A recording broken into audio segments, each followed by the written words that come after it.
Joining us right now live from the People's Republic of New York City, Stuart, Varney, Fox Business Channel. Stuart, you've got a new mayor in town, and boy, oh boy, it's going to be a whole new city, isn't it? Oh, Larry, that really hurt. The People's Republic of New York City. Regrettably, you are accurate, because this new mayor, Bill de Blasio, he is dragging New York even further left. I mean, his inaugural speech was just a socialist manifesto. It really had. In fact, I've got a bit of it I want you to respond to directly. Here's your new mayor, Bill de Blasio. Those earning between $500,000 and $1 million a year, for instance, would see their taxes increase by an average of $973 a year. That's less than $3 a day. About the cost of a small soy latte at your local Starbucks. There you go, you elitist It had to be a millionaire. soy latte. Yeah, because they're all elitist millionaires. Can you just speak on this for a moment? And also, is there any reaction from the CEO of Starbucks, who is not real happy with the fact that this mayor is advocating people not shopping at his company anymore? I don't know what the reaction is from the Starbucks guy, but I can tell you the reaction of people who do make serious money in New York City. They are already paying to the government, that's federal, state, and city combined. They're already paying 55, 56, 57 cents on every extra dollar they earn. Unbelievable. So now, here comes Mayor de Blasio. He wants even more. Well, and that tone, there's something wrong with you if you're not willing to give it. What's your problem? Yeah, exactly. I mean, look, it's not really your money. You made it on our backs, so give some more back to us. It's intensely divisive.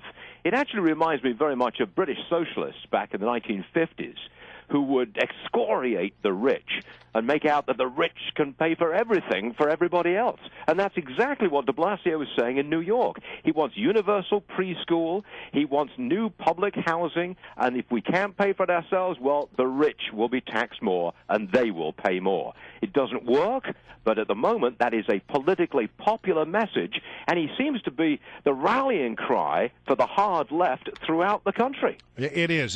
We've been talking about that all morning long. I want to change directions, if I could, and talk about the year that was. 2013 was a pretty good year for the Dow. I mean, the Dow was up 26.5% for the year. NASDAQ up 22% for the year. Do you see that going forward, or do you see it not perhaps being quite as lucrative to be in the market? I don't think there's any way you're going to get another year when the Dow Industrials go up 26%. I just can't see that happening. In fact, a lot of us are very shocked that it happened in 2013, but it did. It was the best year on the stock market that...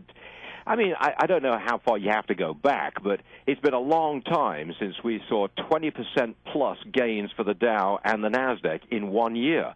I don't think it's going to be repeated, but I don't think we're going to see a huge pullback anytime soon. The market's kicking off today. First trading session of the new year will be down maybe 20 points on the Dow at the opening bell. That is not a pullback by any means.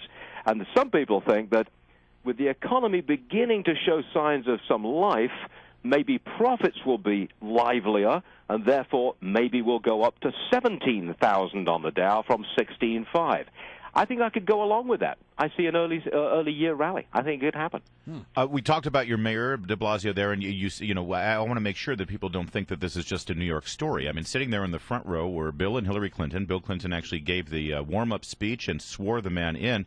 A lot of people are thinking that this new class warfare message that we're hearing, it's not new, unfortunately, as you said. It goes back to Karl Marx, but this is going to be sort of the Clinton message and the Democrats' message going forward. Who would you like to see debate these economic theory issues with a Hillary Clinton going forward? Are you asking me who I would like to see as a Republican candidate for the presidency? That's one way of asking, yes. Is that what you're asking? Yes. If this is going to be the issue, if the issue is going to be economic theory and income inequality and free markets and supply-side economics versus state-control Keynesians. Well, that's a good question, isn't it? Will the economy be center stage in this year's elections and the elections of 2016? Because in 2012, the economy was not center stage. It was social issues. It was the concept of fairness that was the big issue. And I think that issue of fairness will carry forward. That is the Democrats' issue.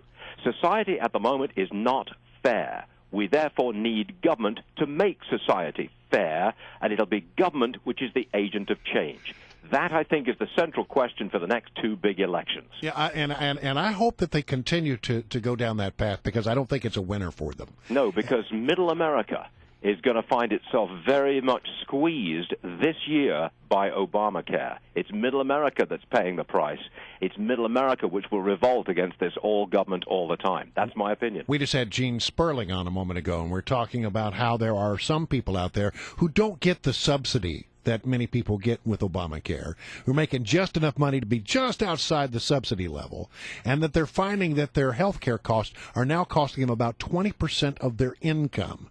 That's not going to sit well with people across a vast swath of this country. And that's not what we got into health care reform for. Wasn't the whole idea, make it more affordable? It is the Affordable Care Act. Make it affordable for people, and they will buy insurance. This does the exact opposite. It makes it more expensive, so fewer can afford coverage. This is nonsense. Stuart Varney, always a pleasure. All the best for you in 2014. And to you, gentlemen, thank you very much for having me again. Thank you. Always our